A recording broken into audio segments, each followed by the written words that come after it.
صاحب دنیا میں لاکھوں کروڑوں لوگ مشرک ہیں تو کیا اللہ اتنی خلقت کو جہنم میں ڈال دیں گے؟ کیا جہنم اتنی بڑی ہے، اتنے لوگ جہنم میں آ جائیں گے؟ ان کو یہ اشکال ہو رہا ہے کہ جہنم کا سائز تھوڑا بڑا کر دینا چاہیے.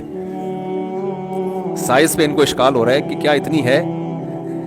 دیکھو جن لوگوں تک اسلام کی دعوت نہیں پہنچی، حق نہیں پہنچا، ان سے اسلام کے بارے میں سوال نہیں ہوگا. یہ تو قرآن میں بہت جگہ ہے کہ وما كنا معذبین حتی نبعث رسولا، ہم کسی قوم کو عذاب نہیں دیتے جب تک ہم پیغمبر نہ بھیج دیں، یا تو پیغمبر یا پیغمبر کے وارثین، یعنی اسلام کی دعوت، جب تک یہ نہ وہ عذاب نہیں دیتے.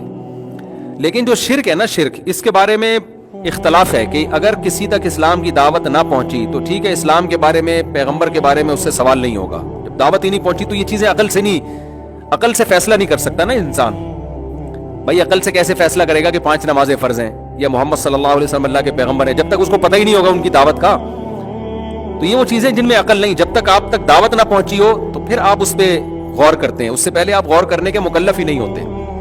تو اس پر تو پوری امت کا اتفاق ہے کہ جن تک اسلام کی دعوت نہیں پہنچی ان سے نہ اسلام کے بارے میں سوال ہوگا، نہ قرآن کے بارے میں سوال ہوگا، نہ نماز روزے کے بارے میں، نہ پیغمبر کے بارے میں. لیکن کیا ان لوگوں سے توحید کے بارے میں سوال ہوگا یا نہیں ہوگا؟ یہ مسئلہ اختلافی ہے. بعض نے کہا کہ توحید کے بارے میں بھی سوال نہیں ہوگا، اگر وہ شرک پہ مر گئے تو بھی جہنم میں نہیں جائیں گے. لیکن اس بارے میں جو راجح قول ہے، دلائل سے جو چیز ثابت ہے، اور وہی امام ابو حنیفہ کا بھی موقف یہی ہے کہ شرک ایسی چیز ہے کہ اگر آپ کی شرک پہ موت ہوئی ہے تو پھر اللہ جہنم کی آگ میں داخل کرے گا. کیونکہ شرک ایک ایسی چیز ہے، ایسا جرم ہے جس کے لیے پیغمبر کی تعلیمات کی ضرورت نہیں ہے. عقل گواہی دیتی ہے کہ غلط ہے. آپ نے ایک پتھر کا بت بنا کے اسی کو اپنا باپ بنا لیا، اسی کو سجدہ کرنا شروع کر دیا، تو اللہ پوچھے گا کہ جس کو اپنے ہاتھ سے بنایا تھا اس کو تم نے خدا کیسے بنا لیا، تم نے خدا کے ساتھ کیسے شرک کیا تم نے. اسی طرح جو لوگ خدا کے وجود کا انکار کر دیتے ہیں ڈارون وغیرہ کی باتوں سے متاثر ہو کے کہ جی خدا ہے ہی نہیں، یہ بھی جہنم کی آگ کا ایندھن ہے. اس لیے کہ یہ چیز عقل کسی صورت میں ایکسپٹ نہیں کرتی کہ یہ کائنات خود بخود بن کے وجود میں آ گئی ہو، یا انسان خود بخود ایوالو ہو کے یہاں تک پہنچ گیا ہو، نر مادہ بن گئے ہوں، پھر بچہ پیدا ہو رہا ہے، ماں کی چھاتیوں میں دودھ آ رہا ہے. یہ نہیں ہو سکتا آٹومیٹیکلی، کوئی بنانے والا ہے. تو کوئی خدا کا انکار کرے گا یا خدا کے ساتھ مخلوق کو خدائی میں شریک کرے گا، اس کے بارے میں مدلل بات جو ہے وہ جہنم کا ایندھن بنے گا. اب رہا یہ مسئلہ کہ اتنی ساری مخلوق جہنم میں جائے گی، اس کا قرآن نے جواب دیا ہے، یوم یقول لجہنم هل امتلأت فتقول هل من مزید. اللہ کہیں گے میں نے جہنم اتنی بڑی بنائی ہے کہ اللہ جہنم سے کہے گا تو بھر گئی ہے، جہنم کہے گا اللہ میرا پیٹ ابھی بھرا نہیں ہے، اور مخلوق چاہیے. تو جہنم کی وسعت بہت بڑی ہے.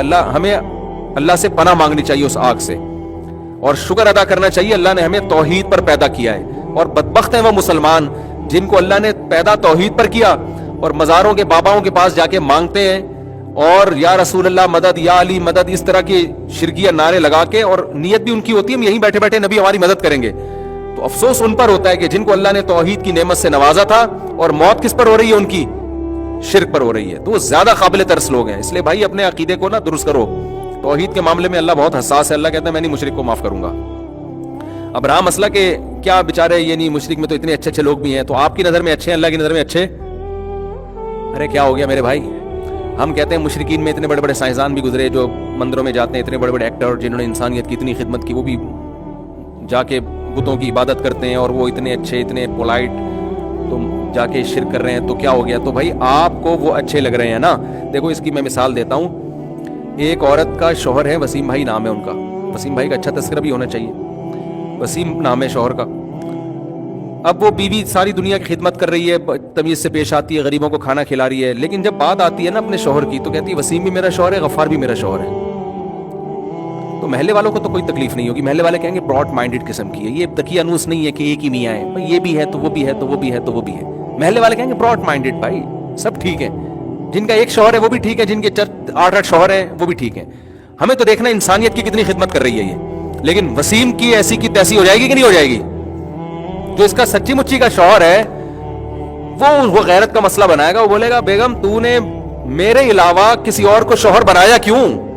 اس کو وہ اچھی نہیں لگے گی. وہ کہے گا ایک نمبر کی یہ بدماش عورت ہے. کیونکہ غیرت کو چیلنج، کس کی غیرت کو چیلنج کر رہی ہے؟ شوہر کی. شوہر کے ساتھ کسی اور کو شریک کر رہی ہے. شوہر یہ برداشت کر لیتا ہے؟ کہے گا بھائی یہ کیا ہو گیا یار.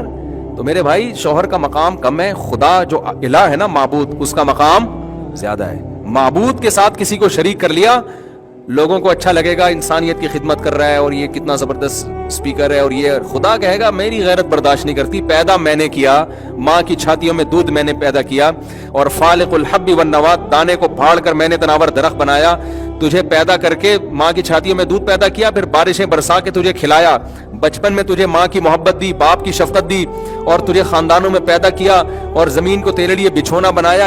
ان تعدوا نعمت اللہ لا تحصوها, قرآن کہتا ہے اللہ کی نعمتوں کو گننا شروع کرو نا, سمندر کی سیاہی خشک ہو جائے گی, آپ نعمتیں لکھتے رہو گے, نعمتیں ختم نہیں ہوں گی. اس کے بعد آپ سر کسی اور کے سامنے جا کے جھکاؤ, بابا کے سامنے, پتھر کے سامنے, لوگوں کو تو غصہ نہیں آئے گا لیکن خدا کو بہت غضب آتا ہے. تو خدا کہتا ہے کہ میں نے مشرک پر جنت کو حرام کر دیا اور اس کا ٹھکانہ بڑا خطرناک ہے, جہنم کی آگ ہے. تو کیونکہ اللہ سے زیادہ غیرت والا کوئی بھی نہیں ہے, تو اللہ شرک پھر غیرت کا مسئلہ ہے اللہ کی. ہم دنیا کو اپنے حساب سے دیکھتے ہیں نا, اللہ اپنے اخبل طریقے سے دیکھتا ہے. ہمارا اخبل طریقہ ہے اللہ میاں کا, آپ پشاور سے ہیں نا, اخبل طریقہ تو آپ زیادہ جانتے ہوں گے نا, تو ہر ایک اخبل طریقہ ہوتا ہے. تو اللہ میاں کا لوگوں کو جانچنے کا اخبل طریقہ ہے, سمجھتے ہو؟ جیسے شوہر اپنی بیوی کو اخبل طریقے سے جانچتا ہے, بیوی کہے گی کہ یہ بھی میرا شوہر ہے, وہ بھی میرا شوہر ہے, شوہر کے جو اخبل طریقہ ہے اس کے حساب سے یہ عورت یہ رکھنے کے قابل نہیں ہے, لیکن محلے والے کہیں گے اتنی اچھی ہے ماشاءاللہ, ہمیں بھی وہی عزت دے رہی ہے جو اپنے میاں کو دیتی ہے عزت. کیا خیال ہے؟ تو وہ محلے والے تو خوش ہوں گے, غریبوں کو کھانا کھلاتی ہے, غریب بڑے خوش ہوں گے, شوہر سے پوچھیں گے. تو اسی طرح مخلوق میں کچھ لوگ ایسے ہیں جو مخلوق کی نظر میں بہت اچھے ہیں, خدا کی نظر میں ان کی کوئی ویلیو نہیں ہے, کیونکہ وہ خدا کو نہیں مانتے. سمجھتا ہے کہ نہیں سمجھتا ہے؟